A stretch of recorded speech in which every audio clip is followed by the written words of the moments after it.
Oras sa Pambansang Radyo ng Pilipinas, 10 minuto makalipas ng alas 6 ng umaga. Sa iba pang balitang lokal, sinusulong ngayon ng LGU Cauayan City ang ordinansa na magpapatupad ng Open Government Policy para sa bukas, tapat at malinaw na transaksyon ng pamahalaan sa publiko. Layunin ng ordinansa na maibalik ang tiwala ng publiko sa gobyerno matapos na mawala dahil sa mga anomalya sa flood control projects. Ayon kay Sangguniang Panlungsod Member Paulo Eliazar Mico Del Mendo, ang panukalang ordinansa ay nag-aatas sa lahat ng departamento na magsumite ng ulat ukol sa mga pondo at implementasyon ng proyekto na siyang ilalathala naman sa official website ng LGU. Sa pamagitan nito ay bukas at malayang makikita ng publiko kung saan napupunta ang pondo ng lungsod at kung sino ang mga taong responsable sa pagpapatupad ng proyekto.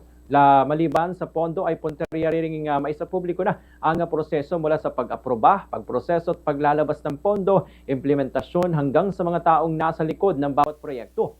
Bukod sa website ay kasalukuyan na rin pinag-aaralan ng pagbuo ng isang mobile app na eksklusibong magagamit ng mga residente para sa mas mabilis at madaling pag-access sa mga ulat at impormasyon sa mga proyekto at transaksyon ng pamahalaan. Ang panukalang ordinansa naman ay kasalukuyan nasa ikalawang pagbasa at punteriyang maipasa para makamit ang mas transparent at responsableng mapagkakatiwalaang pamamalakad sa lungsod ng Cauayan. Ganito ang bahagi ng pahayag ni SP Member Paulo Eliazar Del Mendo. Gumagawa po tayo ng panibagong hakbang, panibagong ordinansa, no, yung open governance nang sa ganun.